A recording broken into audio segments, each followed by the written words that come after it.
My name is Lowell Hochhalter. I live in Stevensville, Montana. I used to say Missoula, but then people especially when you come to a Republican event, they're like, what are you doing here? It's an honor to be here with you guys. Carson is with me. Carson is our Director of Operations with the Lifeguard Group, and he'll describe a little bit here in a little, as we move forward, what we do, but I wanted to give you just a little bit of a background on what we are seeing along the lines of human trafficking, especially here in the Northwest area. Even though we are a state apart, we're still very close, and a lot of things are very similar. Lifeguard Group, we just celebrated our 6th birthday in June. My wife and I have been working in the anti-trafficking field for 16 years, and I still look back and wonder, how in the world did I get in the middle of this mess? But it's been rewarding, challenging. I'm not always the most popular speaker at events, I can tell you that.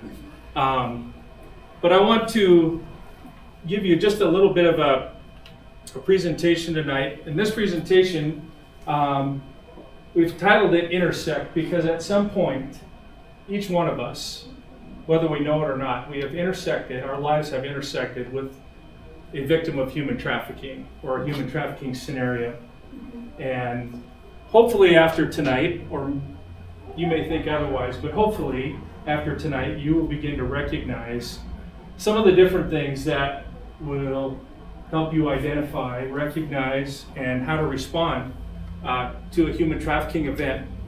I think the greatest hurdle that we have as an anti-trafficking organization is that there's this, I don't know if you would call it a myth or a misunderstanding, or some people would say an understanding, that human trafficking happens somewhere else away from me. As Americans, especially in our Western culture, we made a grave error in the United States. As we have done a lot, we were pointing fingers at a lot of different places, telling them to get their act together. We were pointing our fingers at Cambodia and Thailand and Indonesia and Bali and India and across the globe, telling them, your human rights are awful. We were placing embargoes. We were limiting them in trade and aid, human rights aid and things like that, simply because we wanted to point out that they were not treating and they were not addressing this issue. All the while, right underneath our noses, this thing called sexual exploitation and labor trafficking was literally pollinating across our country and growing at levels that now we know are beyond really, to be quite honest, as we look at the numbers. When we founded the Lifeguard Group, we put in our mission statement that our goal was to be a part of ending human trafficking. And we looked at that, and I thought to myself, that is ridiculous. There is no possible way that a grassroots, nonprofit organization is going to do that. But then as we talked together, we thought to ourselves, how do you limit? How do you stop? Do you say, we're just going to save this many? We're just going to do this much? And so we've set forth a huge task in being a part of an effort that ends human trafficking, hopefully in our lifetime. But we've got to get past this idea that human trafficking is happening somewhere else. We said it happened in other countries. But then people started telling stories, and we started hearing testimonies, we started hearing of survivors and victims.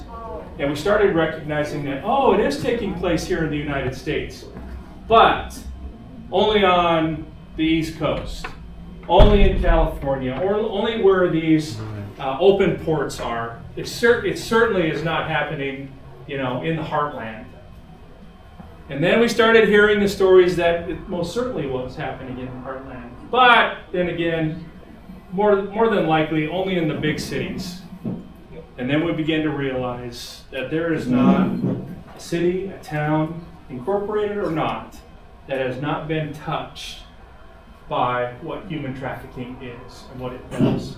The internet has exasperated this. It has opened a portal into the lives of our kids that we will never be able to close. We are working hard, trying to get legislation passed. I don't know if you've heard of the COSA Act that is now past the Judiciary Committee and is moving forward, just trying to get some protections for our kids online. I don't know if you noticed, but Instagram, Meta, just set forth a new guideline, which was kind of a win for us in our battle. They just are requiring that all those that open an account, they're under the age of 18, those accounts are private. And that, from the pessimistic side, I look at that and I go, all you have to do is push a button and say I'm over, and enter your age as 19. But, so any kid that goes on to open an Instagram account, if they're under the age of 18, it says at private. And kids that have an account, right now they have 60 days to change it or they lose their account. So there are some steps. So what makes human trafficking hard to track? Well, it's impossible to get a report that covers all the aspects and all the geographical locations. I'm going to try to stay out of your way, out of that screen, of where human trafficking is taking place. And the fact is there's such a low level of awareness that's taking place that you might be on vacation, you might stop at a hotel, you might stop at a motel, you might stop at a mini mart as you travel through, and there's a trafficking victim right at the back door, and because you don't know what to look for, you just don't notice it, and so it never gets reported. And we have some reporting gaps that are taking place with our law enforcement, and I can tell you that in the Northwest, a lot of those things they're working really hard to change. I can tell you that victims are not raising their hands up in the air and identifying as victims. In fact, law enforcement will tell you that human trafficking victims are some of the worst victims that you will ever encounter, simply because the level of manipulation, the level of brokenness that they live in, and the lack of trust that they have really in humanity. Not just law enforcement, but just in humanity. And we know that traffickers are not reporting their income on their yearly taxes. If they did, that would answer a lot of our tax issues, and we would get a lot of money.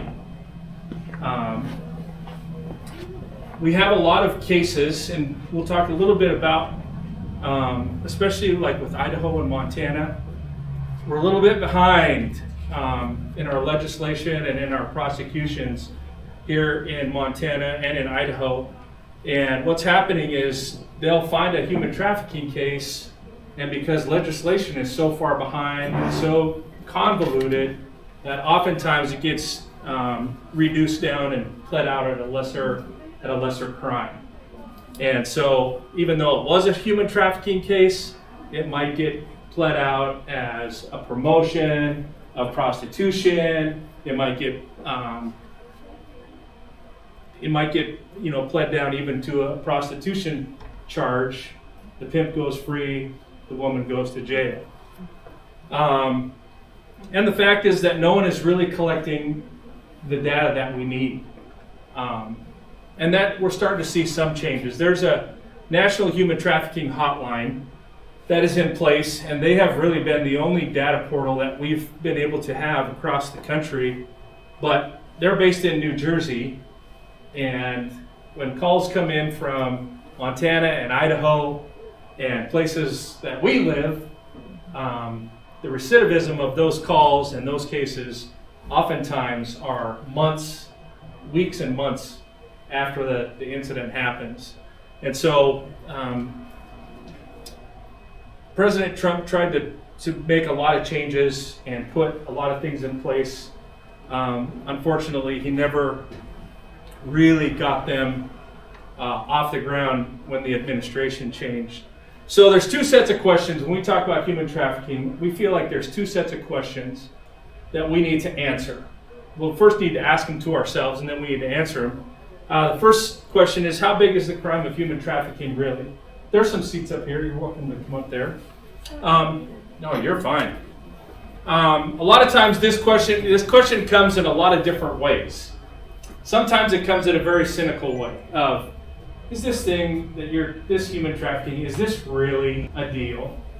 I can tell you we have been looked at as conspiracy theorists, blowing something completely out of proportion, making something out of nothing, until it touches home. And then people think it's a great big deal, and they think the world should stop because now it affected their family or their community. How many victims are there? Who are the traffickers? What are their routes? What are their gains? We've heard the statement time after time when we talk about problems or issues, we hear the phrase, follow the money. And this is no different. When we started the Lifeguard Group, one thing that's very important to us and continues to be very important to us is we need to follow the trends. We need to find out where are our victims, where are they at, what is happening, what's the methods, what are the plans, and how can we intercept them in the very best way without causing more trauma to them. And then of course the why and the where. Once we answer that first set of questions, then it becomes a matter of priority, and we look inward, and we sometimes start asking the questions, why isn't the government doing more? And then in conversation, a lot of times, and you'll hear me say it tonight, the problem with human trafficking, or the issue of human trafficking, or the crime of human trafficking, I try really hard to not use those words because it's something we do as human beings, and because it allows us to compartmentalize it. And we can call it a problem because it allows us to box it up, and we can even put a pretty label on it, and then we put this box on the shelf right up with all the other problems and all the other issues. And then we can step back from that and say, somebody needs to take care of that. Somebody needs to deal with that. The government needs to take care of that. Well, I can tell you, we will not, in our lifetime, legislate human trafficking out of existence. This is a human being problem. And what we're talking about is people. This is a crime, a problem, an issue that has names. This is somebody's daughter, somebody's niece, somebody's nephew, somebody's granddaughter, somebody's mom, somebody's aunt, somebody's brother. And we really try hard to not step away from that box. In fact, we like to open the box. But unfortunately, when you open the box, it's messy, and it's gross, and it's disgusting, and it's hurtful, and it's painful. But until you recognize that what we're talking about is people, and not just a problem, you will continue to be on this side of the fence.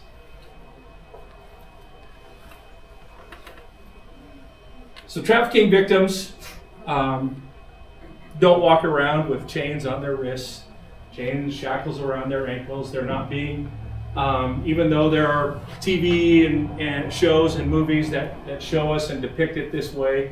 Not saying that it doesn't happen, but that's not the norm. That's why a lot of times they'll say human trafficking is hidden in plain sight. It's right in front of us. We just don't know what we're looking for. But once you know what you're looking for, I can guarantee you'll begin to see it. Trafficking victims aren't always minors. We're not just talking about child sex exploitation or child sex trafficking. Our survivors, our victims can be males, they can be females. It has many forms. It could be, again, like I said, sex trafficking or labor trafficking. I don't know, I wasn't able to delve in really deep with what's in some of the statistics over here in Idaho, but I can tell you in the western side of Montana right now, labor trafficking is a big deal. In construction, we have seen such a huge jump in construction. We have got roofing crews of 20 to 30 people. You'll drive by a construction site and you'll see 20 Mexican men on a roof, and people are like, man, that company can knock a roof out in one day. I'm like, yeah, so you need to step back and ask the question, where are these people coming from? Where are they coming from? And where are they living? And how are they being paid? And what care is being taken for these people? And especially in this room, I'm talking to the choir. This open border, people can talk all day long about, that we just want to care for people. We just want, if these people want to come into the country. I can tell you these people that are coming into the country are not finding this promised American dream that they keep talking about. I had the chance to be down on our southern border, just south of Tucson, and literally watched as thousands walked across that border. Children walking across that border by themselves, 5, 6, 7-year-old children. And it was like a job fair. On one side of the road, there were advocacy groups just like ours trying to persuade these kids to come to us so we could find help for them. On the other side of the road, there were box trucks of perpetrators loading these kids in as fast as they could, offering them candy. They had balloons. They had all these things that kids were drawn to. And you can let your mind really go down that path, and it gets very depressing and very sad really quick. Why can't they take out the perpetrators right there and then? Is there in plain sight? They could. Yeah, most definitely could. Yeah, that's a great question, and one I can't answer. Yeah. And speaking of that, if any time in our presentation, if you have a question or anything, shout it out. If we don't get to the end, it's not a problem. We'll talk about whatever the things that that you have questions about. It's a complex crime. It's hard for our states, I guess. As we sit on the outside, for me, I sit back and I'm like, this seems like it's very easy. I've jumped in and we've participated a little bit in the legislative process, and there's just a lot of junk that takes place in the legislative process that seems like we could bypass a lot of that. But I'm not a legislator, I'm not a politician, and but I think we could do better. Right now, there is an estimated 50.2 million victims in the world today being trafficked. That's a lot of people. That is a lot of people. That came from the Global Slavery Index. In fact, that's a typo. It should be 2023. It's right on the bottom. The Global Slavery Index. We try to take all of our statistics from one source so that we're not just finding, the best statistic that fits our dynamic. Out of that 50.2 million, 85% of those are female, 15% are male. Now we are seeing the number of males increasing drastically, especially internationally. Whoa.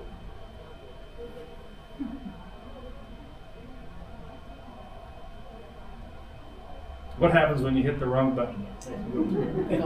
So in the year 2000, it took the United States until, let this sink in. Now I know that the year 2000 was 24 years ago, which is crazy to think about, but it took us until the year 2000 as a country, as a republic, to state that the buying and selling of human beings for sex or labor should be illegal, and there should be laws against it.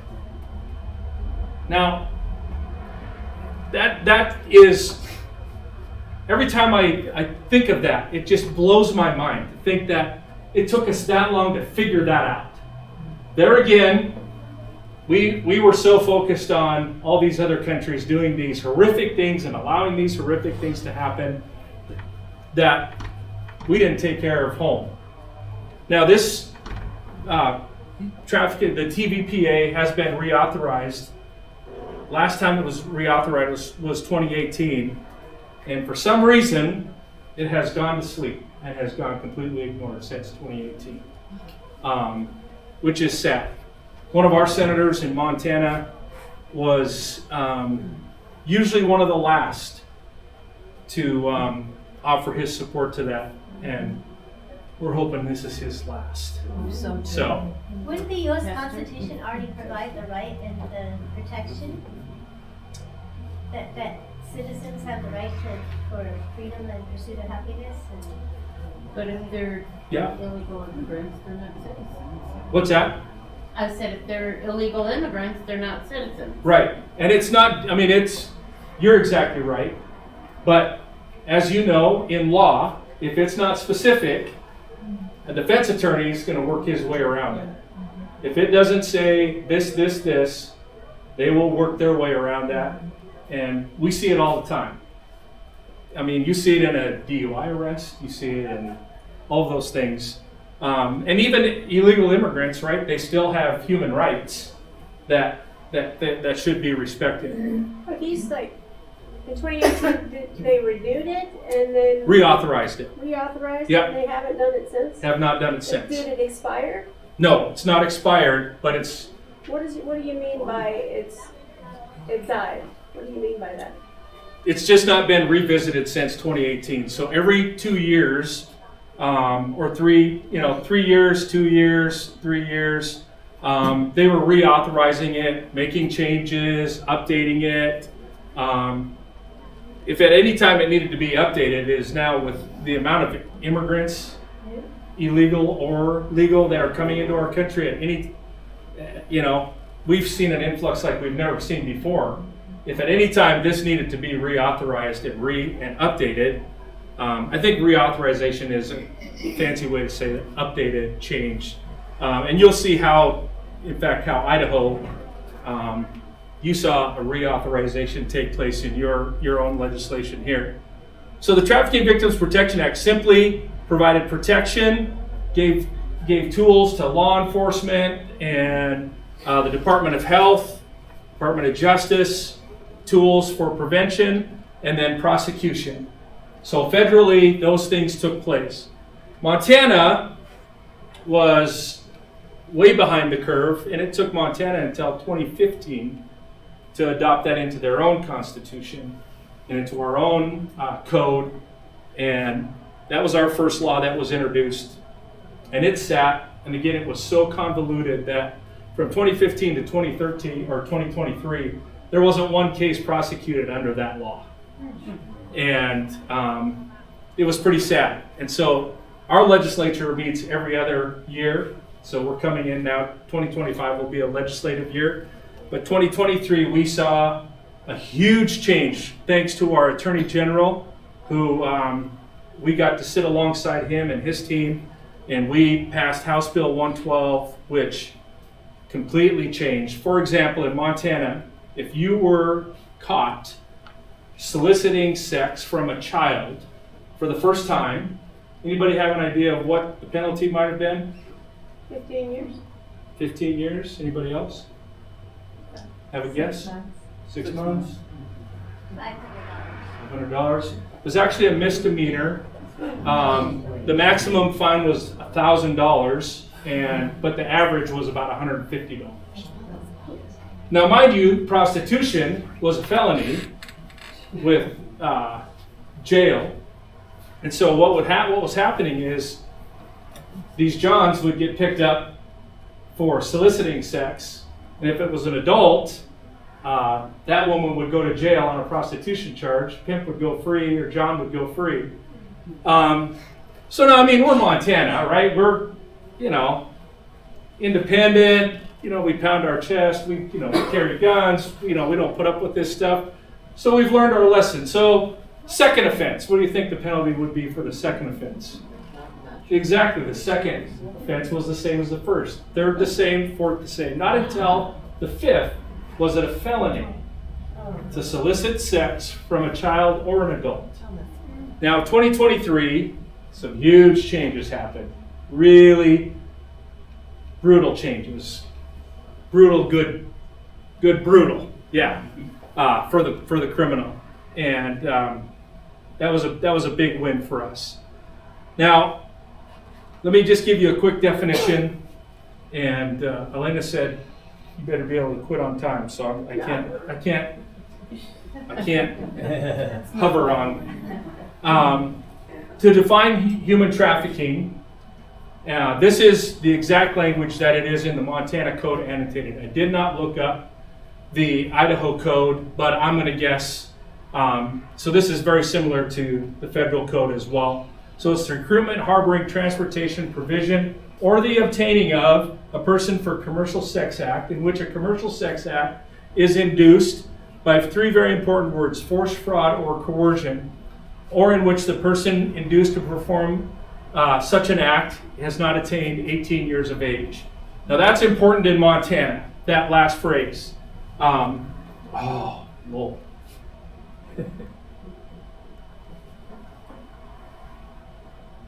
So the workers aren't protected by that act, only the sex laborers are protected. No, the next one was workers. Say that one more time. You know the roofing Oh. example you gave? Labor Yeah. trafficking. They are in labor trafficking. So there's two different Oh, there's definitions. two different laws. Yeah, same law, two definitions, just covering both. But in Montana, this is a very important piece, and it's important in Montana because in Montana, the age of consent is 16 years old. And so we needed to make sure that that was for sure in this law, that 18 years of age. So force, fraud, and coercion is implied for a child, meaning a child doesn't need to sit in a witness box and somehow explain or define how they were forced or were defrauded or coerced into this lifestyle. We still have a huge step. Hopefully in this legislative session, we remove some of the other hurdles right now. A child that is, even though it's implied, a child still has to testify in front of the perpetrator. And so we're trying to get that changed to where a child can be videotaped or interviewed in a separate room. Another thing that's very important is a lot of times we get hung up when we talk about the pimp or the trafficker. It's easy for us to see the recruitment, the harboring, the one who holds them there, the one who's moving them from place to place, the one who's providing and making them available. But we have got to understand that the obtainer, or what we call the John, is just as much a trafficker as the one who does the selling. And that was huge, and it's still a major hurdle for us when it comes to prosecuting this crime, because for some reason juries are still seeing the obtainer oftentimes, and this is hard for me to say, but oftentimes as a victim themselves.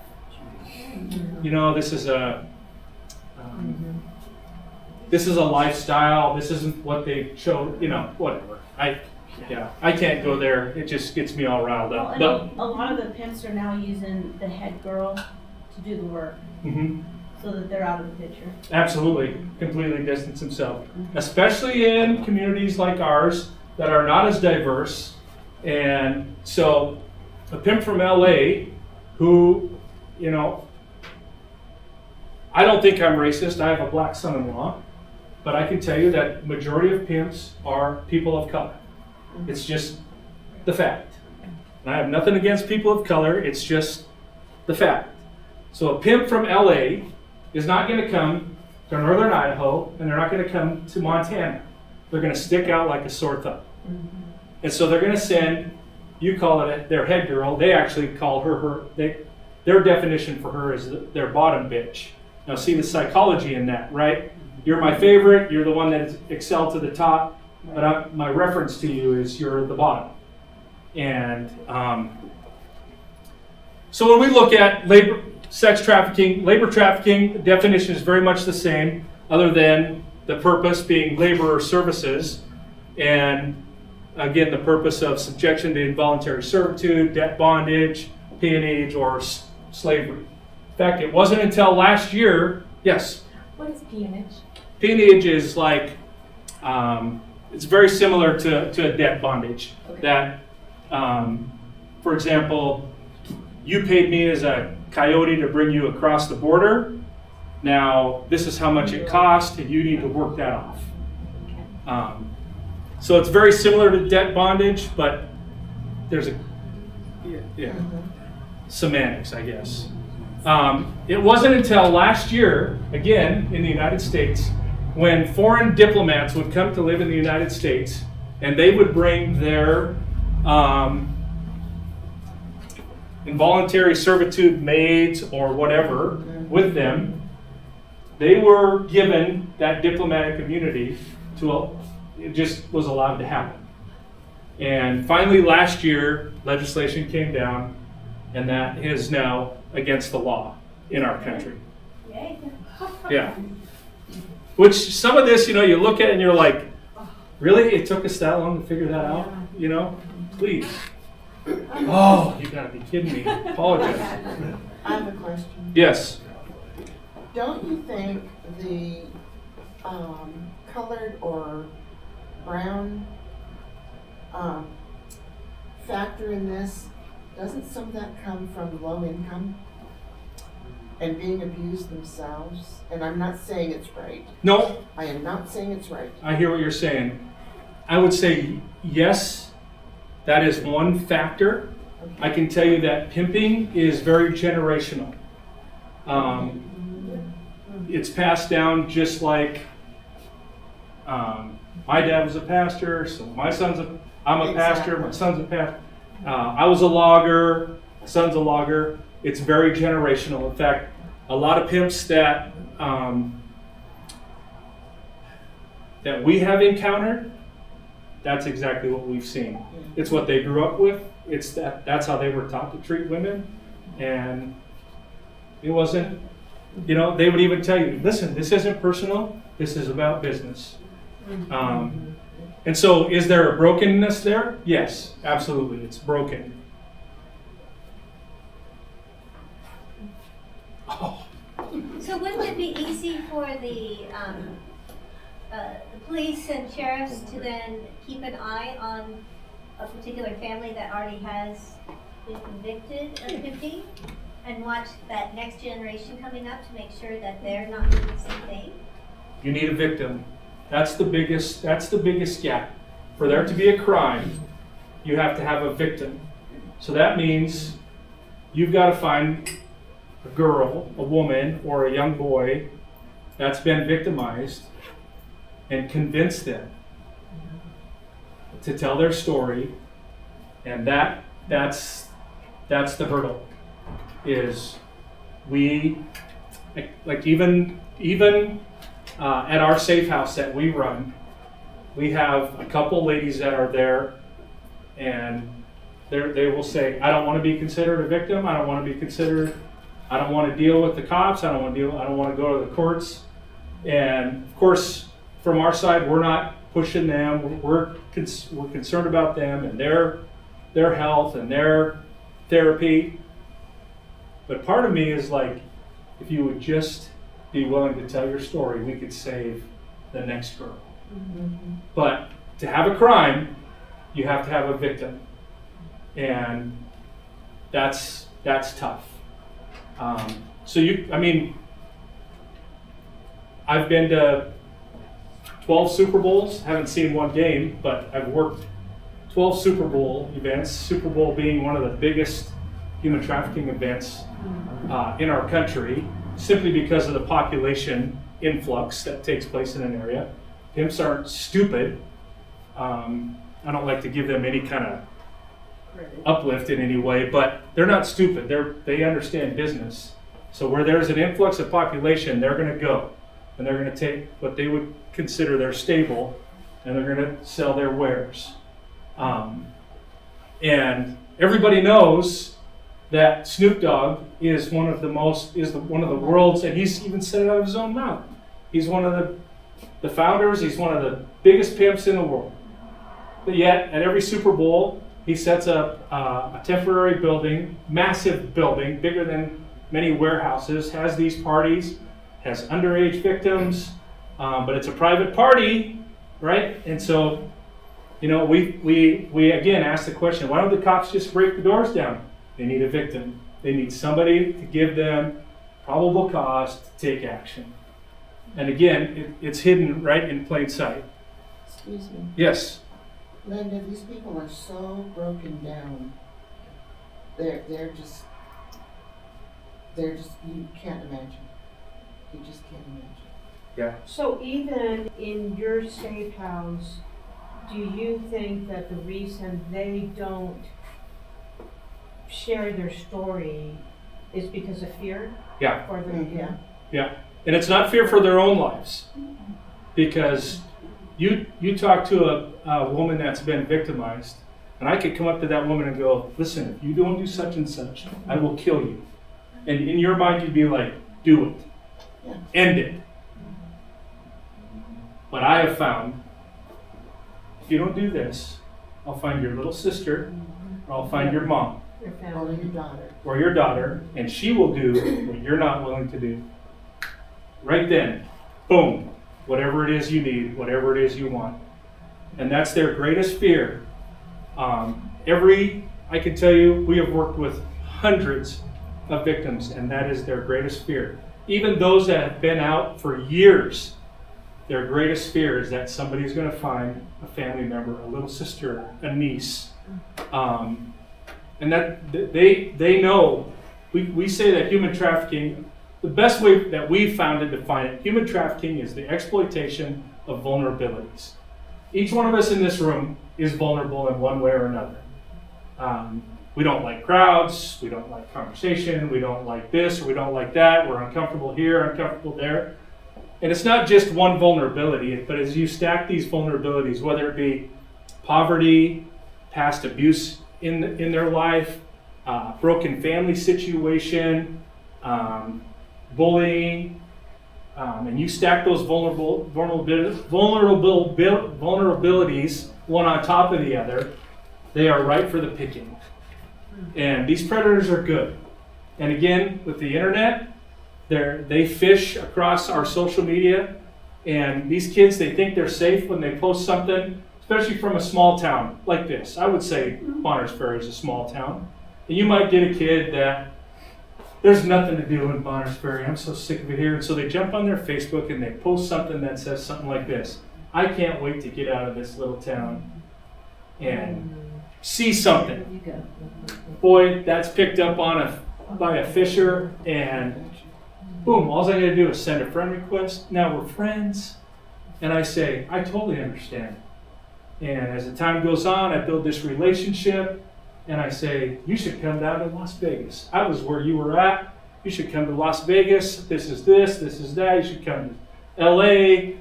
And, oh, I could never do that. I could never afford that. Boom, on their phone pops up the airline ticket. All I gotta do is go to the airport, scan that ticket, they're gone. And I know that sounds so simplistic, but it's happened. It happens every day. It It happens happens here. every single day. Absolutely. It's just that, or to a bus station. And now they can even change the way they look and sound on the Absolutely. internet to relate to that person. Yeah. And that's not even what they look like. Yeah, absolutely. It's easy. For sure. So when we look at human trafficking, how it happens, so as you move from left to right, again, just to give you an example, let's say Susie is recruited, let's say she's recruited online to be a waitress, but she in fact shows up and she's coerced, right? This guy's talking to her online like, I understand, you want to get out of that little town, there's nothing there, there's no future there. You got your parents, they're pushing you to do this, they're pushing you to that, rules and all this stuff. Well, you should come down here. My cousin's got this great restaurant. You can make $25 an hour plus tips. And gets the airline ticket, she's gone. By the time she lands, he picks her up. Oh my gosh, my cousin filled that position, but he has another place. Now they call it a gentleman's club, but it might make you uncomfortable. And some of the ladies, they serve tables with their shirts off. You don't have to do that, right? So she starts that way, and then, well, you know, if you were like the other girls, your tips would be better. And pretty soon they start taking pictures, and she goes, I want to go home. And then he shows her a picture of herself, maybe as a guy's groping her, and he says, you think your parents want this at their house? maybe I should send this picture back to your family and see the little slut that you are now. And so they were like, right, the hook of shame holds them, and they're there. So she's recruited by coercion, and now she finds herself in this place of sexual exploitation. Going to be a waitress, turns out to be, now I got to serve topless, and you know what, you can make a few extra bucks. If this guy's interested in you, there's some rooms in the back that you can go and you make a little bit extra, but of course you've got to give some of that to me as well. Right now, the average age of recruitment in the United States is 12 and 13 years old. 12 years old for a boy, 13 years old for a girl. The average age of a sex trafficking victim is 26 years old. The sad part is in that red arrow. So there is 13 to 14 years that our victims are being victimized before they find an opportunity for rescue or recovery. Again, 85% of these are females. 75% of the victims that we are working with in the United States are in sexual exploitation, as in contrast to labor trafficking. And again, it's hard, but there are 50% of these numbers are children. Out of that 50.2 million. Now understand, internationally things are a little bit different, where parents are much more actively trafficking their own children as infants and toddlers. So let's get depressed just for a minute and talk about Idaho. How many Idaho Vandal fans in the room? No? Idaho Vandal fans? Yeah, football team. Idaho State fans? No? Okay. Okay, well, go Grizzlies anyway. So, in Idaho, human trafficking did not become a standalone crime until 2019. It was adopted into its code, but not as a standalone crime until 2019. I had a huge question because Montana was one of the last 4 to adopt human trafficking into its own code, criminal code. And I was like, hey, how did Idaho miss that list? If they didn't, but they had it written into their code, but not as a standalone crime. In 2023, Idaho passed Bill 341. And Bill 341 expanded the court's ability to prosecute people that were benefiting from illegal sexual activity, prostitution. Where this saw a lot of kickback is because they were using prostitution to arrest the victims to protect them. So they were arresting these women for prostitution, putting them in jail to protect them. And I understand the law enforcement side because, there's not a lot of resources that are out there for victims. Texas has this same, in fact, Idaho based a lot of their new laws, their two bills, a lot off of what Texas was doing. They were arresting these victims, putting them in jail, and using that as a leverage point. You can either sit in jail on a prostitution charge, or we can court order you to a restoration program, which was their goal and is their goal. But the kickback came as you take a vulnerable victim and you can tell her all day long, listen, I know this feels like punishment, but it's for your own good, right? Go back to being a kid when your dad told you this is going to hurt me more than it hurts you, and you're like, that's bullcrap because that stung, right? And so there was a lot of kickback from advocacy groups and from victims, and what it did is it failed to protect victims from being exploited. It didn't get to the underlying issues of things. So in 2024, in fact, it went into effect July 1st, Bill 494, it actually came out of your Attorney General's report, human trafficking report. This new bill was brought into place. It was more victim-centered, and it allowed those that were charged with commercial sex activity that those charges could be dropped from their records if they were found out to be a human trafficking victim.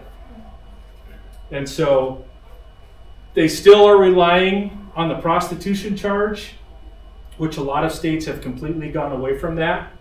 In fact, we try not to even use the word prostitute because it can incite this idea that it's a choice, something I chose to do or I'm, actively participating in. Instead, we like to say they are being prostituted or they find themselves forced into prostitution. I'm not an expert on women. I have a mom, I have a wife, I got 3 daughters, so I'm kind of at the undergraduate level, as far as an expert. But in my experience, personally and working in this field, there's not a woman on the face of the earth that got up one day and said, "This is what I want to do with my life." I don't believe it. Like I said, I work very closely. I'm the chaplain for our sheriff's office in Missoula County. Work very closely. I'm a reserve deputy. Work very closely with law enforcement, and there's still some cops that are out there that are like, "She's just a prostitute," and I'm like, "No, there's no way." Like, you've got to somehow, if you've got a daughter, you've got to somehow say that my daughter at some point in her life could choose to live that life. I can't get my mind there. And I just don't think that is even the case. And so we've just got to protect those that are being victimized and give them every single chance we can for restoration, and hopefully they get to a point where they're willing to tell their story and we can save the others that come behind them. Another good thing from Bill 494 is it does prevent minors from being criminalized. That was a big step. That was not in this Bill 341. I learned a lot, actually, as I was preparing and looking into Idaho's legislation that's in place right now. If there's other wording that needs to be put into our legislation, if you could send it to us, to Elena, we may make it a mission of this group to ask our representatives to change and correct the law. Yeah, if you follow if you can follow our social media, we try really hard to push that stuff out, especially in the, even in Montana, we kind of consider in some ways ourselves in the Pacific Northwest region. We try to push out a lot of that stuff, what can be done, some legislation that's federal, that, hey, call your representative, get them to co-sponsor this, get them active with this. So that's probably the best way, is if you jump on our social media, we push that stuff out all the time. Trying to give, you're not on social media? I don't blame you. I mean, like, if you already have legislation that's been written and you just send that to us, then if it looks good, then we can promote it. That's something we could do. Yeah, we could pass that. And we've got some information over on the table. You're welcome to grab that and call us at any time if there's something that we can help you folks with and help you move forward with that. We are certainly willing to do that. One thing that Idaho has not done yet is not set aside any state funding to help with finding services for human trafficking victims. Washington, believe it or not, set aside $3.5 million, which really is nothing. But it is something. Montana has not set aside any money either. Now, Donald Trump, in his final year, and a lot of it,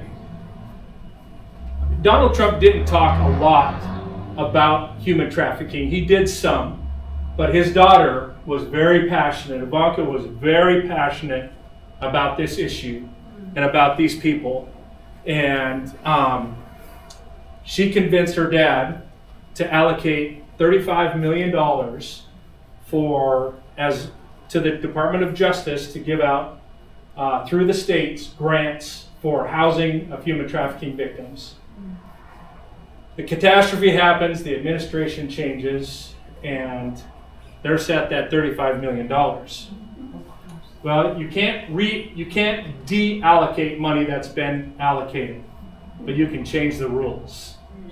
And so what Joe Biden did then was he took that and changed a lot of the wording and gave that mostly to, he had to keep it under a human trafficking umbrella, but he wanted it to go towards more what he called underserved groups. So gender dysphoria.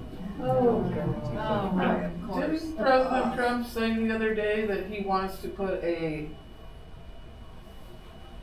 death penalty for anyone child trafficking? Yeah. And a minimum 10-year for any trafficking? Actually, Florida was the first state to do that. Florida is, I don't know how far you would get, but he wrote it in by executive order. DeSantis did, but Trump did say that, absolutely. And so do you feel that that would deter a lot of this? Still need a victim. Yeah. Idaho for sex offenders for children is up to life, but doesn't seem to be equated for human trafficking. Yeah. And see, that's where that convolution of this, and I don't know if you've ever looked at a bill, but I read the summaries because you start getting into line 5, section 4, line 5, and it's just like, Yeah, and you gotta focus on the annies and the ors. Yeah, the whereas and blah, blah, yeah. You haven't mentioned the substance abuse. It seems to me that drugs are a big part of this problem. Huge part, yeah. Could not the law enforcement go the drug route? Yep. And catch some of this stuff? And that's, so under this 341, that was the whole idea of finding the drugs, arresting them on the drug charge, and working through that angle. But that's where the kickback came a lot from, I want to say her name is Lazinski. She is the executive director of the Idaho Human Trafficking Coalition. And then, I don't know if you followed the news, but there's an organization called COBS. I can't remember, some behavioral sciences.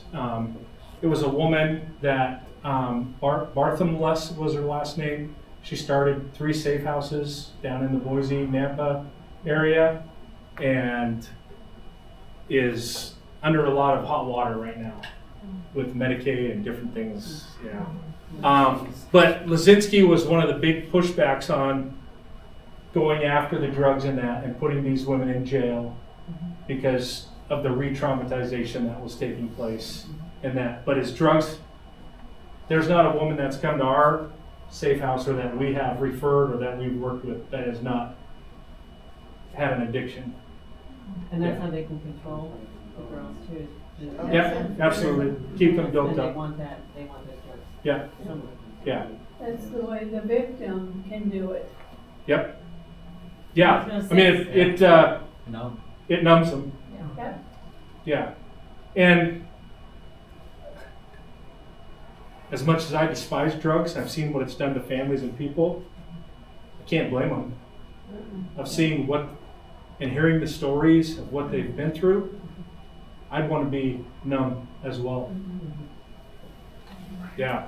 But that's a strategy that some states, like I said, Texas is really working that. And we know that human trafficking, really, when we talked about at the beginning, one of the questions, what are the routes and the gains?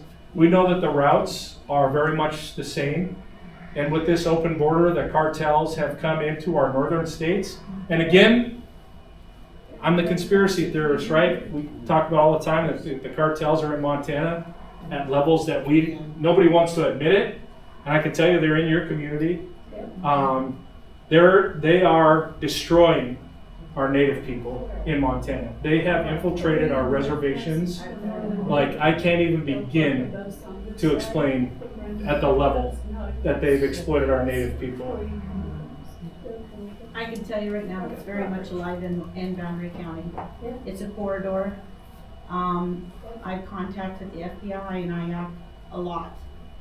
And it's really sad because, like you said, only about 30% of the victims will come forward and actually want to testify.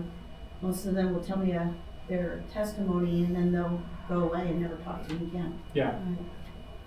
And there's, we feel like the best strategy is to get 89% of victims don't get out of life because they don't feel like there's any place else for them. So this guy's got me. I've got to turn 15 to 20 tricks a day, but at least he gives me enough for a Happy Meal before I go to bed. And he gives me a motel room. I can take a shower. And I'm not on the street. Because if I leave him, then I'm on the street. And so we feel like if we can provide a safe shelter and wrap them around in services and, of course, the strategy of just loving them as a person, showing them the respect, showing them the future, that there's hope beyond what today looks like. Our hope is that they'll come towards that. But the hurt part of that is when they don't, when they walk away. That no better way. It just sucks. How many beds do you have in your house, and have you had a problem getting workers to help? We have 6 beds, 4 long-term beds, and so our program is we're a long-term home, which, not knocking any other safe house strategy, but the typical safe house is the longevity is 2 weeks to 2 months. Man, I barely get over a head cold in 2 weeks, and so our program is at the very minimum 8 months, and then there's no push out date. It's whenever they're done. Well, some of them need to finish their GED. Some of them want to get trained as a nurse, as an accountant, whatever. And so our process walks through that. And then they're wrapped around in therapies and all those types of things. So again, here's just a graph showing you. So from 2019 to 2021, Idaho saw a 300% increase in human trafficking, a spike. But a lot of that was in Napa County because, was that Napa County or just Napa as the city? Napa's a city. Okay, Napa City. They were going after it pretty hard. They did a lot of stings. They got some federal money. They went after it. That's where that Cobb's organization is, and they partnered up together and went after it and really. But what that says to me is, if you look, you'll find it. It's not a secret. Yes. You'll find in most police departments, the guys don't want to investigate it at all. Right. That, everybody does it.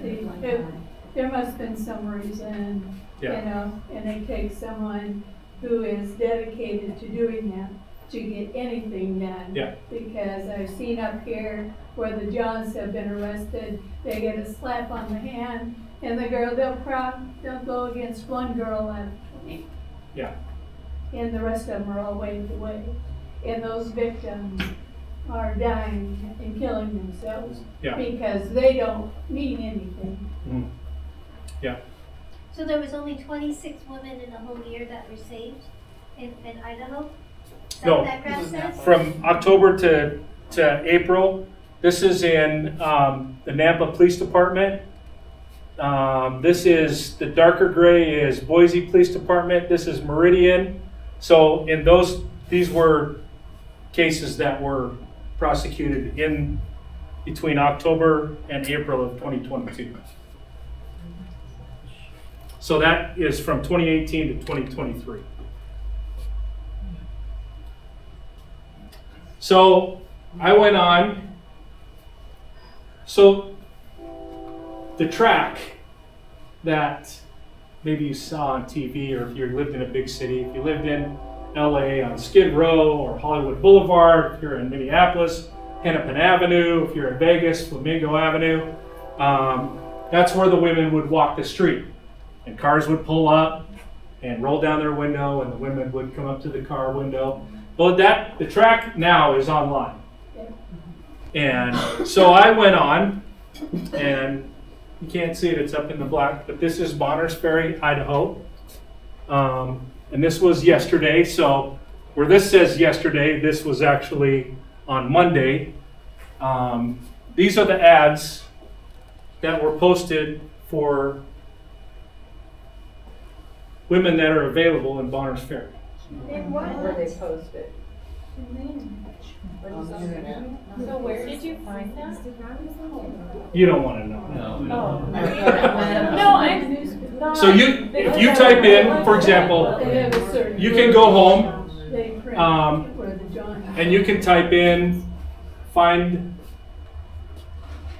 sex in Bonners Ferry, and your Google search engine will. Are those extra pages at the bottom? Yes, but I didn't want to pay their fee to Yeah, I get got it. to the extra, so I had to sign up. I don't know if they were going to make me pay, but I had to sign up. I wasn't going to put my name on there. Carson runs all of our investigative stuff. He wasn't in the office, so he's got all the spoof accounts. I wasn't going to put my own account in there.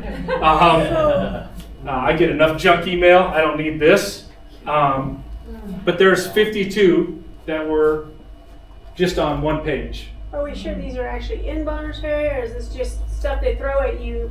It could be anywhere. So this is how, for example, let me give you, here, Glenda, you're asking questions, and see you're holding back my time. So this is how, in our communities, this is how it works. Spokane's gonna look different, Coeur d'Alene's gonna look different, Seattle's gonna look different. They're gonna go set up shop in those cities. In Bonners Ferry, in Missoula, mostly all the way across Montana, they're gonna post these ads, and somebody's gonna respond to that ad. 3 people are gonna respond. 4, 5, 6 in Bonners Ferry. That pimp's gonna go, this is where we're going. It's hot, we're getting hits, so I'm gonna move my girls there. And so when he gets to Bonners Ferry, he's gonna start posting ads in Sandpoint, maybe Coeur d'Alene. Now if we were in Missoula, they'd start posting over in Bozeman and Billings. And if that looks hotter than what the activity is here, then we just move.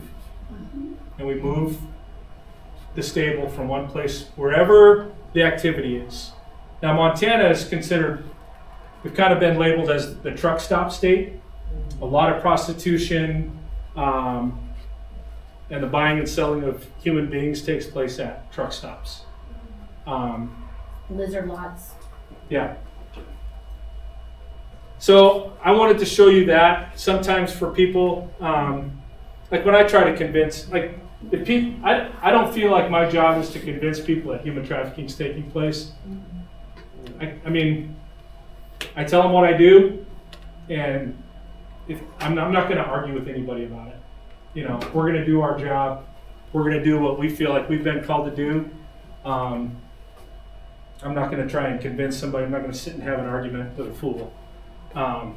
Did I say that out loud? No. Sorry. But we're not talking about the higher class. Yeah. Could be. We're also not talking What do you mean about, at the truck stop? No, just in general, the higher class, the ones that you're not gonna see, you know, at the casinos Oh. or wherever. Right. Yeah, casinos or We're talking higher class. different resorts. Yeah, Yeah. they're dressed really nice, Hmm. go to nice parties. Yeah. Yeah. Yeah, that's a whole nother world. Hmm. And of course, they feel like they're entitled. I'm skipping through that. Bonners Ferry is more the young girls. No. I mean, there might be more of them. but You'd be surprised. They're all here. Yeah, oh yeah. Our youngest victim that we've worked with is 9, and our oldest is 74. We were at the Super Bowl in Phoenix, and we actually rescued a woman who was 85 years old.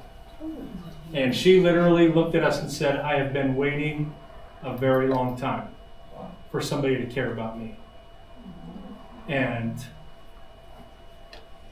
whether that is, that was her perspective. I am sure that there were opportunities for her to leave, and there were other groups like us that came close, but when she saw us, and it was just her moment, and she finally got out at 85 years old. So just looking at who, one of the questions, right, who are our victims? We talked about the vulnerabilities. Now, all of these, maybe even those of us that are in this room could say, well, I'm part of that group, I'm part of that group.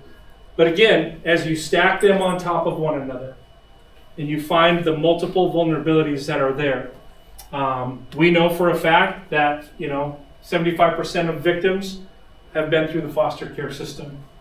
And again, we can point our finger all day at the foster care system and say, it's broken, it's broken. Well, it is broken because the state's not a good parent, the federal government's not a good parent, and that's not the way it was ever intended to be. I'm a person of faith. I personally think that the church dropped the ball. In James, it says very clearly that true and unadulterated worship is to take care of the widows and the orphans. But in the church, we got too busy doing church work that we passed taking care of the orphans onto the state. So we can sit and point and broken all day long, but the finger comes back this way. The oppressed or marginalized groups, again, that's such a big thing. The LGBTQ, is that a vulnerable group? Yeah, it's definitely a vulnerable group. Mental illness is big. I think a lot of the mental illness starts after the trafficking takes place. Disrupted family situation. And one of the vulnerabilities I should put up there is the unvetted and unfettered access that kids have online. That makes a kid most vulnerable. So this is a young girl. We received a phone call in Missoula, Montana. There's a girl laying in the middle of the road, and she's bloody. And we didn't know who else to call, so we called you guys. So Carson and Joe, our search coordinator, went out and they found Riley.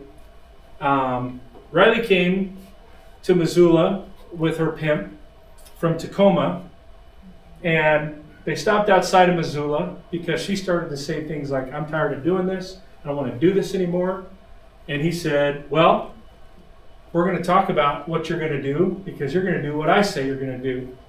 And he put a little bit of a beat down on her, drove her the rest of the way into town. And she started to argue a little bit more aggressively. And he put the beat down on her pretty heavily. And he finally kicked her out of the moving car, took a couple shots at her, missed, and drove off. They did catch him. They did? On a traffic stop, yeah, believe it or not. Got him on a traffic stop and let him go because it was just a traffic stop. But then they caught him in the county next to ours, actually 2 counties over. An APB went out for him when they found out that it was related. But this is how Riley came to us. And I tell people, that's what a victim looks like. So it's not a problem, it's Riley. It's not an issue, it's Riley. And I don't show you this to blow your mind or make you feel sad. This is the reality of it. And Riley was one that didn't want to sit in a courtroom. I don't ever want to see that guy again. I hope he burns in hell. I hope he drives off a cliff. Hope somebody kills him. That's what her wish was. I don't ever want to see him again. So Riley came to our house on Christmas Day because we didn't have a safe house at that time. We put her in a motel that night, kept Carson and Joe outside that motel, and Then on Christmas Day, she came to our house. She made sugar cookies with my daughter and my wife, my daughters and my wife. And we found her a safe place. And they found her. The bad guys found her? They did. And they brought her actually to Sandpoint. And she called us from Sandpoint, and she had run away. And she basically told us that we could just F off. And we knew that she didn't mean it. But it was the brokenness talking. I'm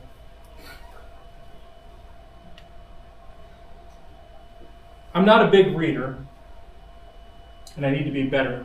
But there is a book that I want to recommend to you. And if you don't read this book, I honestly feel like you're stealing from yourself. This author's name is Gavin de Becker, and he wrote a book called The Gift of Fear. And in this book, he says this: it is understandable that the perspectives of men and women are very different. On safety are very different. Men and women live in very different worlds. At the core, men are afraid that women will laugh at them, while at the core, women are afraid that men will kill them. Now, it may sound ridiculous to say it that way, but when I leave my office, if I work late in downtown Missoula, and I leave my office, and it's dark, and my car's a block away, I don't think twice. I just walk out the door, and I walk down the street, and I get in my car and I leave. But when my wife is working at the office, and she leaves, her thought process is way different. When she passes that guy walking towards her, for me, he's just a guy that I need to either move over or, get out of his way, and we're going to pass in the night. In her mind, it's way different. Is this guy a threat to me? Is this guy going to come after me? Is this guy going to assault me? But Gavin de Becker, in his book, The Gift of Fear, talks about that each one of us has an inner voice. Women like to call it their intuition. Men, because we're men, we call it a gut feeling because it sounds way more macho and cooler.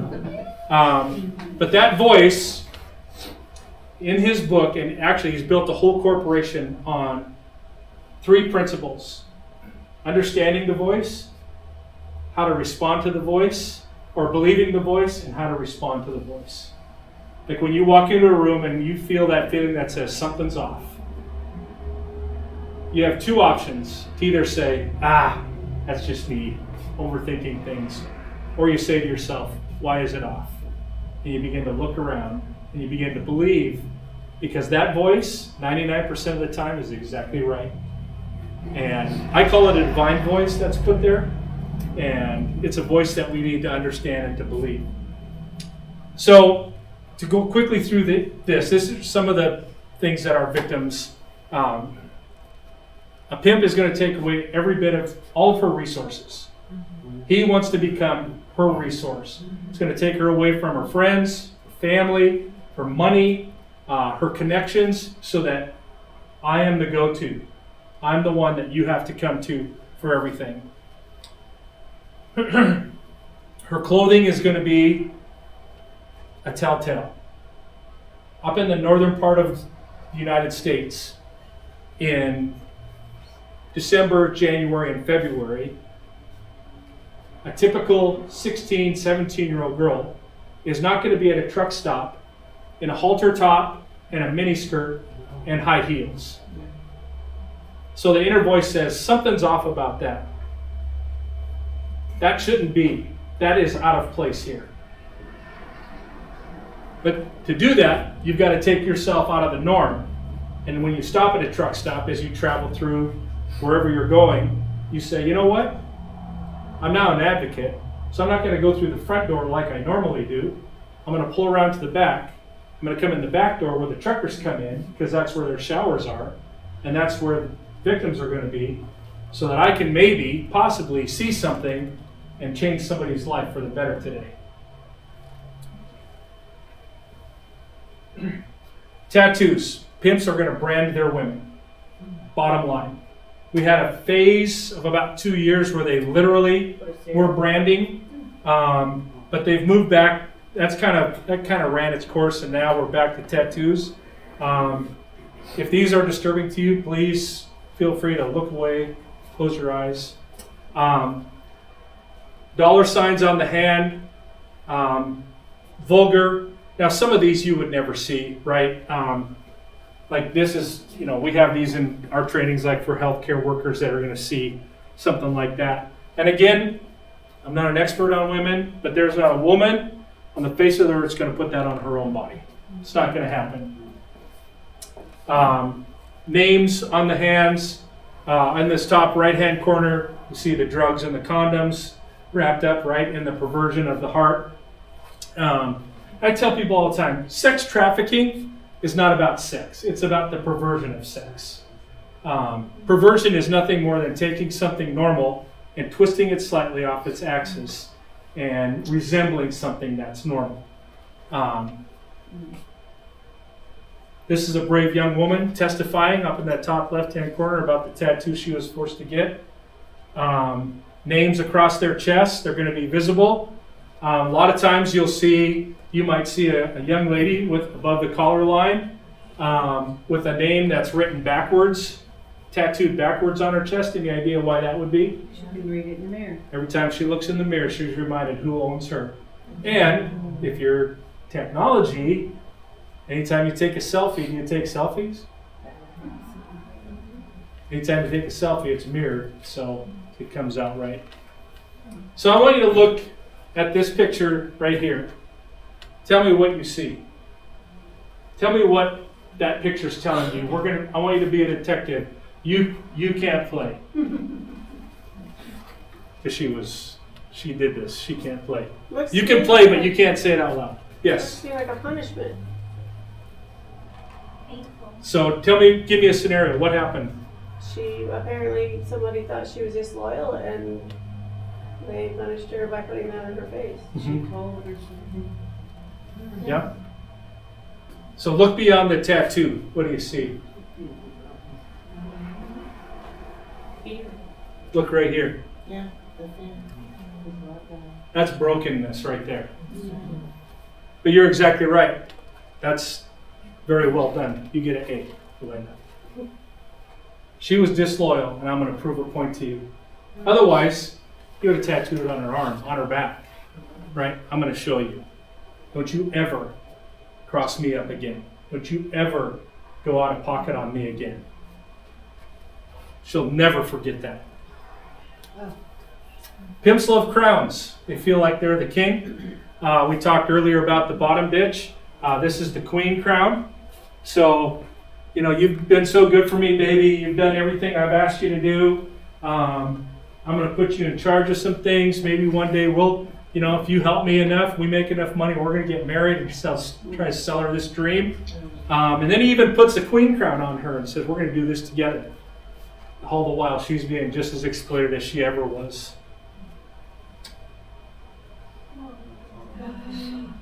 Roses are a typical tattoo. That is their slang of currency. So a lot of times online, like on those online ads, and they're dumb. So they feel like if they place the ad, most of the ads will say on there, no law enforcement. So they feel like if they put that in the ad and a law enforcement person calls it, that they're, that's not a legal arrest because I said no law enforcement. Like, you're so stupid. It's also supposed to represent the vagina. Mm-hmm. Now, I don't know who King Munch is, but he is one cheap son of a gun. And that's just terrible. So I've got 3 daughters, I told you that, and 1 son. But I've never asked my daughters to put that on their body. Now, my wife and I just celebrated 39 years of marriage, and I still don't have the guts to say, hey, would you think about putting a property of Lowell tattoo on? Because I want to wake up the next morning with a life. So you have to and a lot of times, people are like, how would you approach?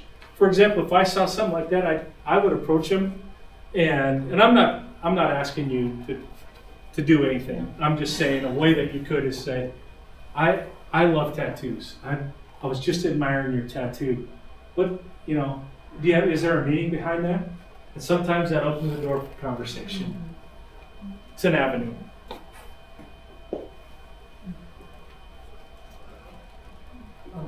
What's that show? To their product. You're a product, you're a commodity. So victims have no idea where they are, how they got there, when they're leaving, when they came. They are kept in the dark, sometimes with drugs, sometimes because they'll move from Bonner's Ferry, they'll work a truck stop or a motel, and he'll pack them up late at night, they'll fall asleep in the car, and they wake up in who knows where. They have no idea where they're at, and he likes it that way.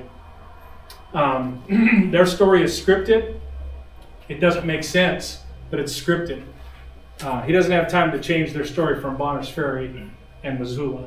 So it's the same story, and it's going to sound like, it's going to come out clear from her. You know, we're just traveling across the United States, we're just doing this and that, blah, blah, blah, blah. But it doesn't make sense. You can pick up on that. Again, listen to that voice that says, something's off. Something doesn't make sense here. They feel like they're constantly being watched.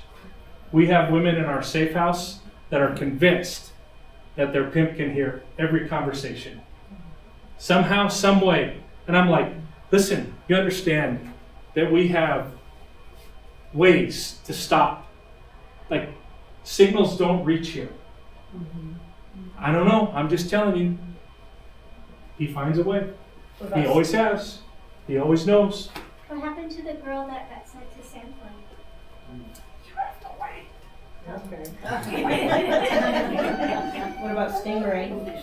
What's that? What about Stingray Stingray. technology? What about it? Go ahead. No, another conversation. Yeah. Yeah, because Elena's already tapping her foot over there. I'm just teasing. They live in fear. They live in constant fear. And fear is a terrible motivator. Fear can be a gift, but it's a terrible motivator. They never know who next because it's not their choice. Right. Yep. And the threats are always there. Right. Always. They're afraid of uniforms. They, you know, a lot of pimps will use the tactic. They'll bring a friend in, they'll get a uniform, and they'll bring this guy in that has this uniform on. He'll rape the girl, and he'll say, see, you can run to them, but they're going to bring you right back to me. They're all my friends. And so, you know, there's a reason that they're terrible victims, because these guys have looked at every angle and have tried to cover their bases. And to be quite honest with you, there are some, right? There are some dirty cops out there. Oh, yeah. We've had some victims that have, like, you know, I've been pulled over on traffic stops, and they'll run my jacket, and pretty soon that officer comes up to me and his hands are down my pants, they're up my shirt, and he says, who are they going to believe, you or me? Right? Their language is vulgar, it's over-sexualized, especially with minors. They don't control their own identification. An older person that's with them, they can't make eye contact with you. They're taught that. They're taught that if I make eye contact with you, I am considered out of pocket. That's where that loyalty tattoo came from. If I make eye contact with you, that I am showing disrespect to my pimp. And so they can't look you in the eye. And so when I'm talking with them, I try to give them a lot of affirmation. I never say, hey, look at me, look at me. I don't ever want to force them into that place. Like, I just want to give them that affirmation over and over and over again. 88% of victims sought health care while they were being exploited. That's why we train and want to train healthcare facilities. 67% came in contact with an educator while being trafficked. That means they were in school while they were being trafficked. We've had several victims that were like, my teachers knew exactly what was taking place. It's not that they were for it, but they were trying to protect me in a way of, instead of saying, what can I do to get you out? They were like, I'll give you an extra day to get your assignment in, because I understand. Oh, Jesus. 70% of human trafficking victims have used the hospitality industry. Hotels, motels, casinos, mini marts, truck stops, restaurants. 95% of human trafficking victims dealt with law enforcement. And so it's important for us to train law enforcement. It's important for them to hear a victim tell their story. It's important for them to hear what a victim is going through, why a victim calls him names and shows the resistance when they offer help, so that they can see beyond that. And the fact is 89% of people that are in prostitution or being prostituted, they want to get out, but they just don't know that there's any other option available. We don't have this. I'm going to close with this, and I want Carson to come up and just talk a little bit. I'm kind of a visual learner. So this radar screen that's there. A radar, if you're trained in radar and you are either on a ship, a submarine, or in an aircraft, and your job is to watch the radar, you don't sit and stare at that screen the whole time. The only time that you look at that screen is what? So there's a blip. There's a blip or an anomaly when something comes up on that screen. You have the gift of a brilliant internal guardian, this internal radar that's continually working. That guardian stands ready to warn you of hazards and guide you through risky situations. That's that inner voice. The best tool that I can recommend to you is a tool that you have already got. And that's that internal voice that says, something is not right here. And if you are willing to look just a little bit further, now we could spend, another couple days and go through a recognize and respond training and take you to a whole nother level.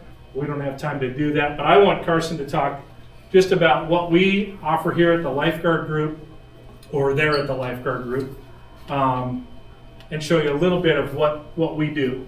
So how do you get someone, like you said you were at the Super Bowl and an 85-year-old woman did they approach you, and how did they know to approach you? No, we approached them because we had intel that we knew who we were there looking for. Okay. Yeah. So we have a group of people that literally spends all day, every day. We call it online scrubbing. So we can, via phone numbers, via IP addresses, we can track these individuals across the country. And so we have a pretty good idea who's going to be where and when. And so we put together a booklet, like, for example, you need to hook the hotspot? No, I'm good. And then, so we put together a booklet of faces.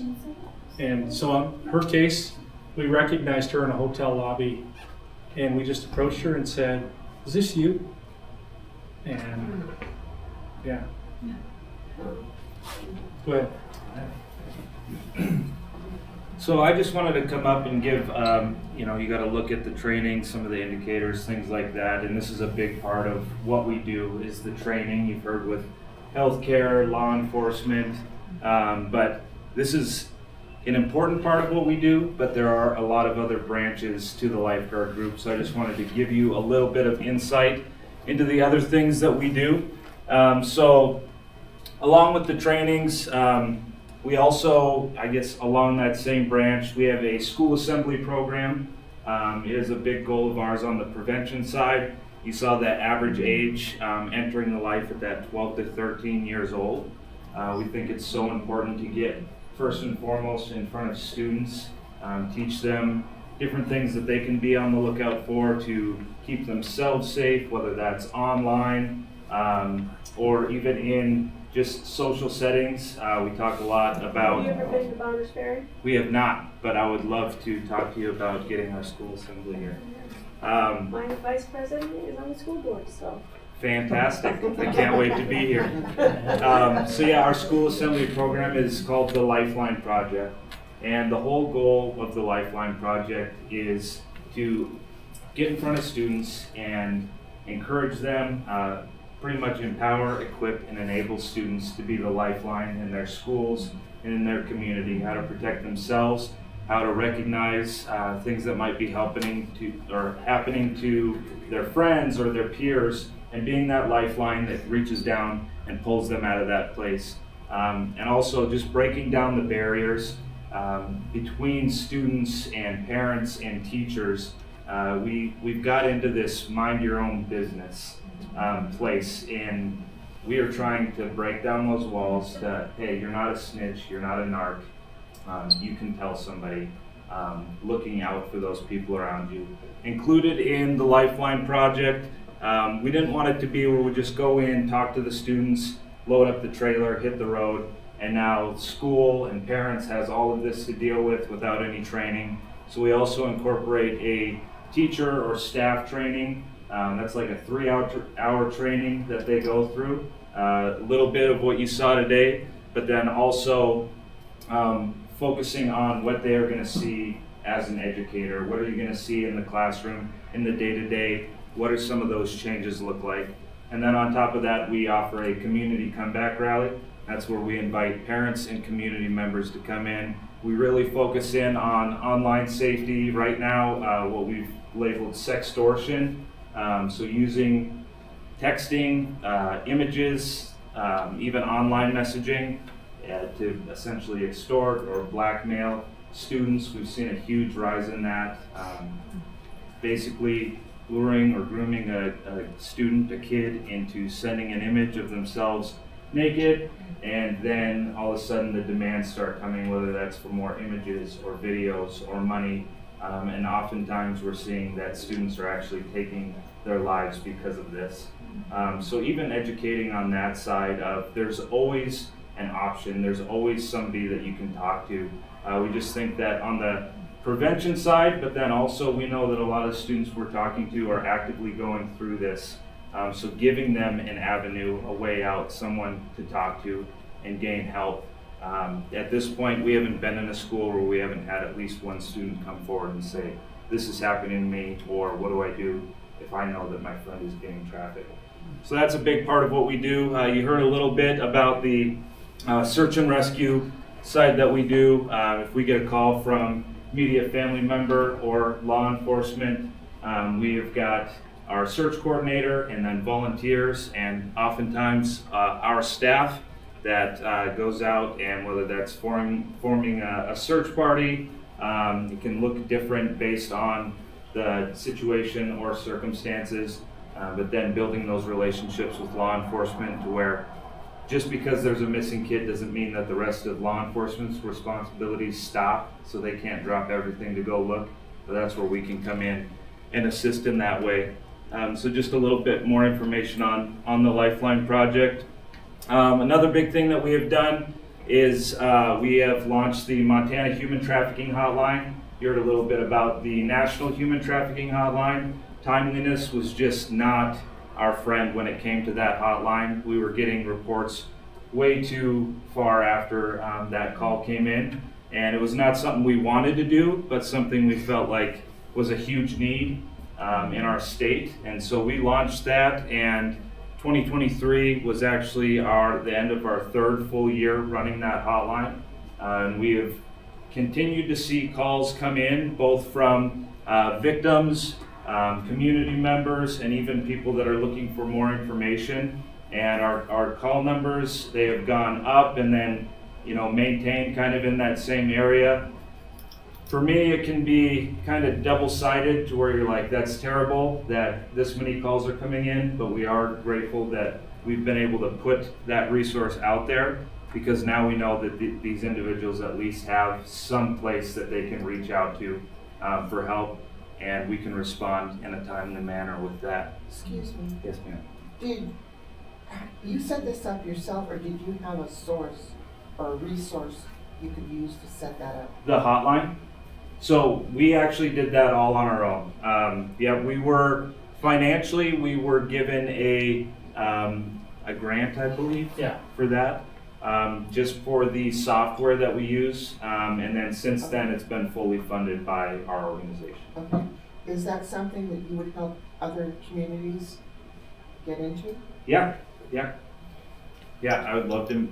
We've actually been in talks of that if we could get to a place where every state has their own hotline. I mean, just talking response times, and even just knowledge of the area. In Montana, if a call comes in, even if it's across the state, I know where things are. I know if they're calling from this place and the resources here, that's still a realistic resource for them. Whereas if the call came from Idaho, I'm gonna be on Google Maps trying to figure out like crazy, which takes more time. You said you had a grant. Did you write a grant to a specific resource that we could write a grant to? I believe that one came from the Gianforte Family Foundation, so our governor's family foundation. And I don't know that we wrote for that one specifically.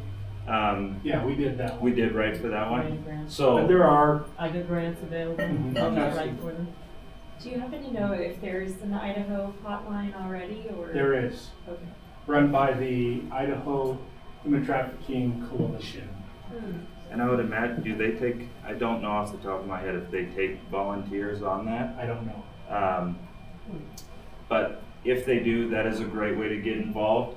If you have a decent understanding of Montana and you're interested, our hotline is run by volunteers and our staff.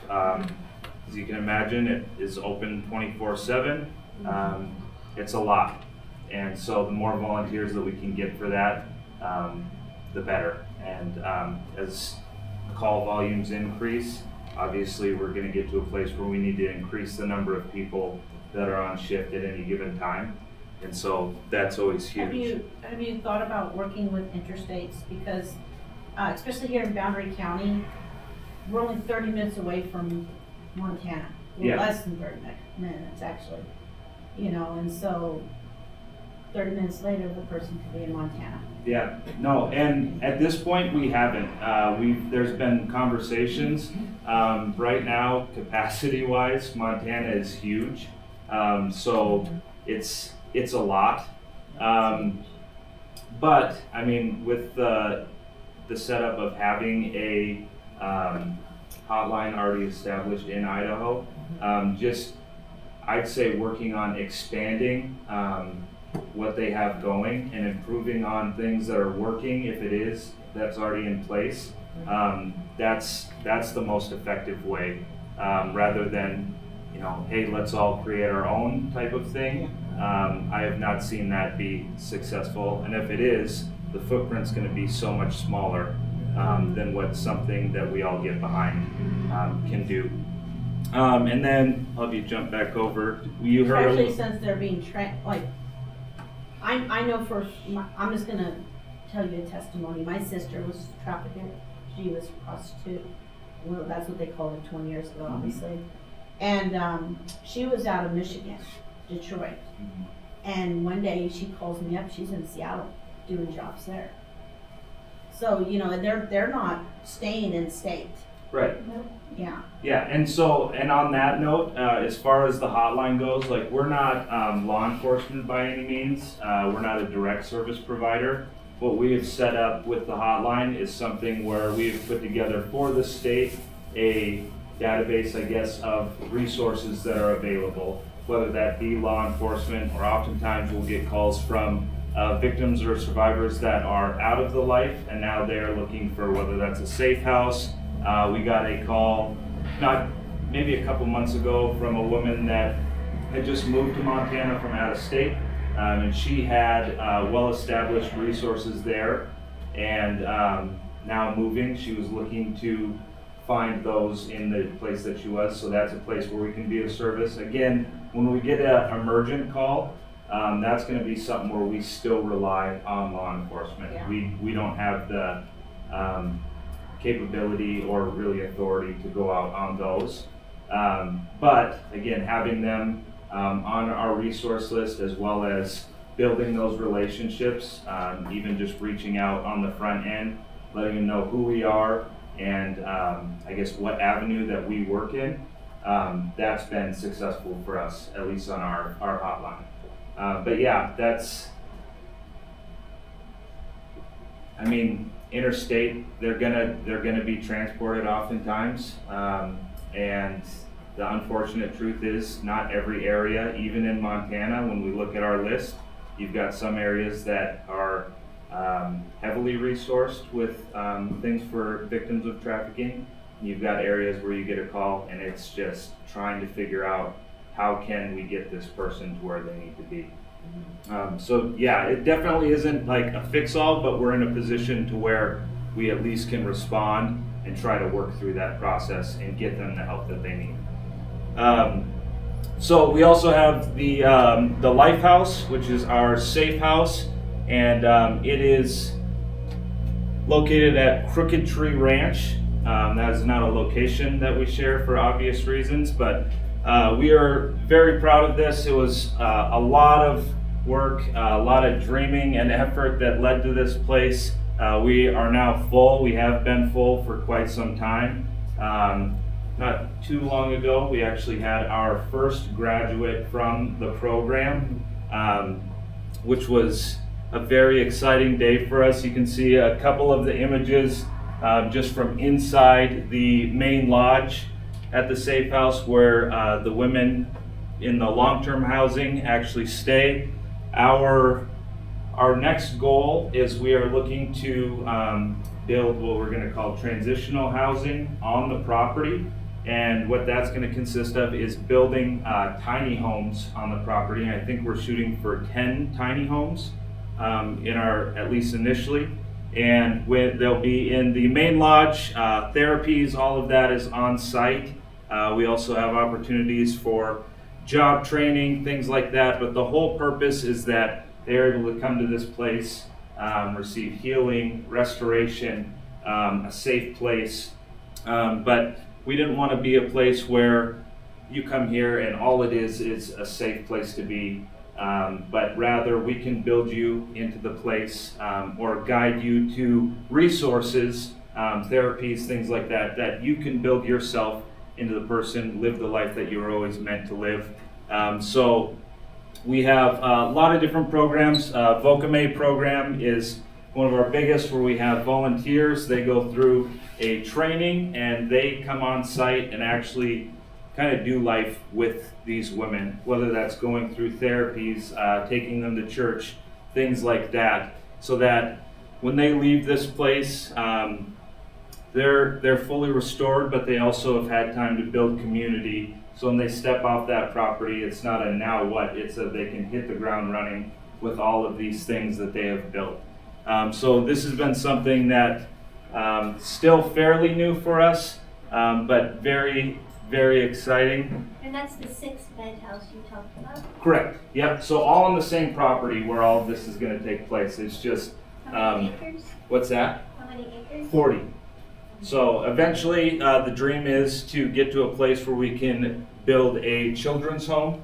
But as for now, the next step in the process is getting that transitional housing. So when the ladies are ready for that next step from the main lodge, they're able to move into that tiny home, a little more independence, still with all of the resources and support that they've been receiving. Just that next step in the process. So again, we've got some material on the table over here. I'd encourage you to look over it. Few of those items have our website on them, which will lead you here. And there is a section where you can actually send a message of hope or encouragement, prayer, anything like that to the current residents of the house. And I would encourage you to take a look at that, and if you feel led to do so, just send them a message. It doesn't have to be anything special or deep, or it's whatever encouragement, anything like that that you would like to maybe pass on to the ladies that are there. So do these individuals ever leave the property As far as to run an errand or whatever? so if they do. So some of the job training can be off-site, but that is always with whether it's one of the Vocame volunteers or one of our staff that is transporting them, doctor's appointments, things like that we don't have directly on site. So And is the church there on your property, or do they have to leave the 40 acres to go to a church? So church is offsite as well, yep. So the whole goal behind that is that we're not gonna bring a bus or a van out to the property, load everybody on and say, hey, we're going to church now. It's where they can develop these relationships with these volunteers, these women, and then that, as that builds, they'll get to that place, hey, would you like to come to church with my family? And again, when they then are ready to leave the property, and their time here is done, then that's still, community is still built around them. They have people to reach out to. Same for me, if tomorrow I was in need of a job, I have individuals that I would reach out to, let them know, and they, oh, I know so-and-so is hiring. They've got that built in already, those relationships, that community. So, but yeah, I think this is something really cool. I've got the question before. These messages are, I guess, vetted by our staff before they are passed on. So it's not just a free message portal that people can send anything. But if you have something that you would like to send, I know that the ladies out there all really appreciate when those messages come in. And then lastly, we have, if you feel like you would like to be involved, our 4 pillars at the Lifeguard Group are to respond, rescue, restore, and to revive. When we started out, we didn't know exactly what things were going to look like. Actually, the day after our first board meeting, we got our first call for a missing girl. It came a little quicker than we thought it was going to come, but we knew from the get-go that we might not always do it perfectly. Maybe sometimes we don't even do it right, but we knew that one thing for certain, we would always respond. And I think in everything that we have put forward to this point, everything that we have added, even down to the school assemblies, we saw a need, and maybe up front we didn't know what it was going to look like, but we responded to that with the hotline. We saw that that need was there. Wasn't something we necessarily wanted to do, but it was there, so we responded to that. Right now, I'm asking if you feel so led that you would take a step and respond. This is, again, we're a nonprofit organization. Everything that we do costs money, even down to adding these tiny homes on the property. We, a while back, launched what we're calling the 210. And that is because we officially signed the papers for this property on February 10th. So what this is, if you grab one of these cards on the table, it is saying that you commit for a year to give $210, which comes down to monthly $17.50 a month. So if that is something that you're interested in, please stop by, grab one of those cards. If you have more questions about it, about that, the Lighthouse, any of the other programs that we do, please come by and ask. Other than that, I do want to end with one story actually from our school assembly program. So when I started with the Lifeguard Group, that was kind of my vision, was that I wanted to be a part of the student outreach, get in front of kids and trying to make sure that they knew how to be safe, look out for their friends. And one school not actually far from where we live, we did our school assembly program, and then they asked if we would do classroom sessions. So we were going through answering questions, smaller groups, so we could interact a little more with the kids. We got into one classroom, and I want to say it was between 3rd or maybe 5th grade kids. And this teacher had all the students that had questions write it down on a little note card. And so we're going through, it was 4 of us that had spoke, and just kind of taking turns depending on the question, who could best answer it. You get goofy ones every now and then, like how long have you been friends? And our search coordinator, he shares his personal story in the school assembly, and he had a tough go of it growing up. It's a difficult story to hear.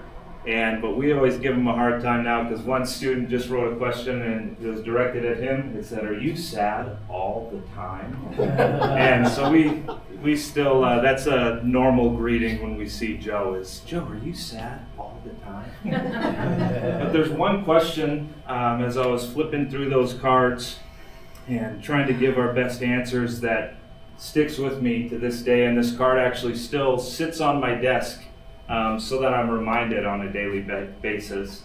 And all it said on the card is, will it ever get better? And that was a tough one for me because I didn't have an answer for that kid. And it wasn't just tough for me on that day, it stuck with me. I found myself laying in bed and thinking on this question and the fact that I didn't have an answer for this kid.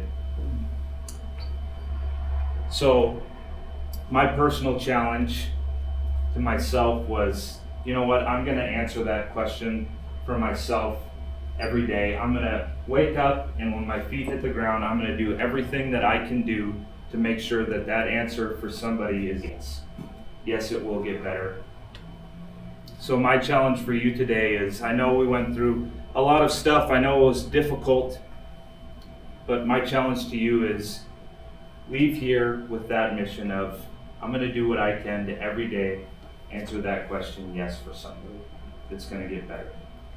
So thank you all for having us here. Oh, yeah. Oh, I forgot. oh, yeah, you got to show those. You got to show those. Yes, yes. There's Riley. Oh.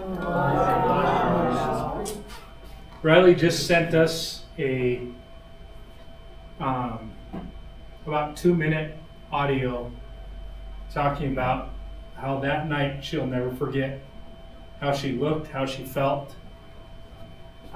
Riley had lost her daughter at that point, custody, because she had a lot of drugs in her system and whatever. She's now met this beautiful gentleman who loved her enough in her trauma. And what we don't have is just 3 weeks ago she had her third daughter. And so there's her family.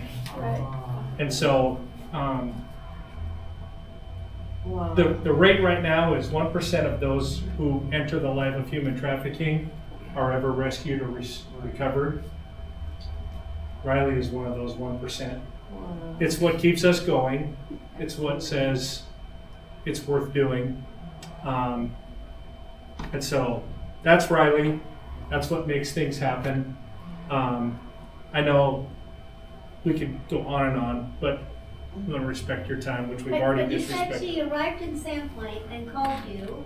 Yep. And then what She went to happened? jail for drugs, and then she got out of jail, and we got her in a safe home, and what's she saying? She is now a little over 2 years clean, and it was a long process. When she left the safe house, what happened was she went to a grocery store, and that's where they found her, brought her over here to Sandpoint. She was here for about 3 weeks, and then she got picked up, went to jail for warrants, drug warrants. And in her case, it's probably what saved her life. So during the 3 weeks, was she being prostituted? Yeah. And drugged, yeah. So we talked a lot about this situation. What about forced marriage? And I don't mean the polygamous. I'm talking about other besides polygamous. Are you dealing with that? Absolutely. Okay. Forced marriage. Right now, the #1 avenue in the state of Montana for human trafficking is familial trafficking. That means that individuals are being trafficked by their own family. Right, and then And that's the then they majority. fall in love with the person that bought them, Yeah, and then they don't realize what they did was. right. Yeah, there's so many, I mean, We have our a- extensive training goes way more into all those, We have a lady here, details. Bonners Ferry, and she said when she went to school, she was gone for 2 weeks, and she approached one of her teachers here. She said, "Why didn't you ever say anything